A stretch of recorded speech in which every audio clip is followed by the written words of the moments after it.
2 യുദ്ധവിമാനങ്ങൾ തകർക്കപ്പെട്ടതിന് പിന്നാലെ കാണാതായ പൈലറ്റിനെ രക്ഷിക്കാനായി വെള്ളിയാഴ്ച രാത്രി വൈകി അമേരിക്കൻ പ്രത്യേക സേന ഇറാനിൽ പ്രവേശിച്ചു. ഇറാനിയൻ വ്യോമ പ്രതിരോധ സംവിധാനം വിമാനങ്ങൾ വെടിവെച്ചിട്ടതിനെ തുടർന്ന് കാണാതായ പൈലറ്റിനെ കണ്ടെത്താൻ US സൈന്യം ഇപ്പോൾ നെട്ടോട്ടത്തിലാണ്. അമേരിക്കയുടെ A-10 വാർത്ത്ഹോഗ് വിമാനം തകർന്നു വീഴുന്നതിന്റെ ദൃശ്യങ്ങൾ വെള്ളിയാഴ്ച ഇറാൻ ഔദ്യോഗിക മാധ്യമങ്ങൾ പുറത്തുവിട്ടു. ഇതിന് മണിക്കൂറുകൾക്ക് മുമ്പ് F-15E സ്ട്രൈക്ക് ഈഗിൾ എന്ന മറ്റൊരു US വിമാനവും തകർക്കപ്പെട്ടിരുന്നു.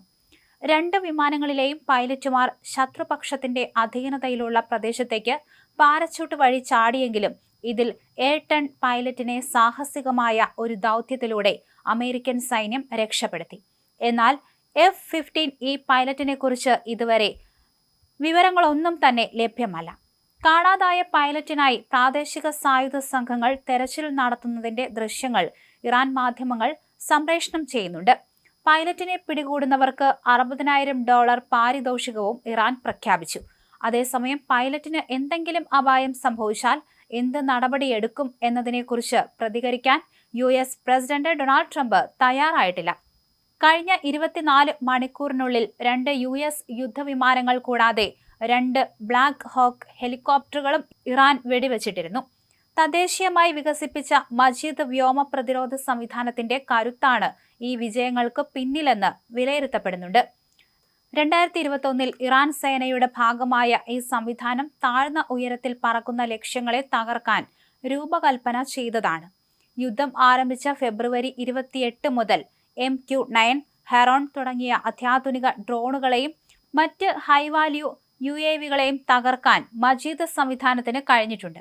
റഡാർ സിഗ്നലുകൾ പുറത്തുവിടാതെയുള്ള പാസീവ് ഇൻഫ്രാറെഡ് ഡിറ്റക്ഷൻ സാങ്കേതിക വിദ്യയാണ് മജീദ് മിസൈലുകൾ ഉപയോഗിക്കുന്നത്. ഇത് വിമാനങ്ങളിലെയും ഡ്രോണുകളിലെയും വാർണിംഗ് റിസീവറുകൾക്ക് ഇവയെ മുൻകൂട്ടി തിരിച്ചറിയുന്നത് പ്രയാസകരമാക്കുന്നു. റഡാറിനെ ആശ്രയിക്കുന്നതിന് പകരം വിമാനങ്ങളിൽ നിന്നും ഡ്രോണുകളിൽ നിന്നുള്ള ചൂട് തിരിച്ചറിഞ്ഞാണ് ഈ മിസൈലുകൾ ലക്ഷ്യം കണ്ടെത്തുന്നത്. ഇത് F-35 പോലുള്ള അത്യാധുനിക സ്റ്റെൽത്ത് വിമാനങ്ങൾക്ക് പോലും വലിയ ഭീഷണിയാണ്.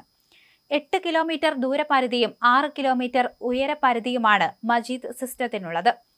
റഡാർ ഉപയോഗിക്കുന്നതിലെ പരിമിതികൾ മറികടന്ന് അപ്രതീക്ഷിത ആക്രമണത്തിലൂടെ ശത്രുക്കളെ ഞെട്ടിക്കുന്ന അസിമെട്രിക് വാർഫെയർ രീതിയാണ് ഇറാൻ പിന്തുടരുന്നത്. ഇറാന്റെ വ്യോമ പ്രതിരോധ സംവിധാനങ്ങൾ ഇപ്പോൾ മിസൈൽ നഗരങ്ങളിലും ടണലുകളിലും ഒളിപ്പിച്ചിരിക്കുകയാണ്. ഒരു സ്ഥലത്തുനിന്ന് മിസൈൽ തൊടുത്തുവിട്ട ശേഷം ഉടൻ തന്നെ സ്ഥലം മാറുന്ന ഷൂട്ട് ആൻഡ് സ്കൂട്ട് രീതിയിലുള്ള മൊബൈൽ ലോഞ്ചറുകളാണ് ഇറാൻ പ്രധാനമായും ഉപയോഗിക്കുന്നത്.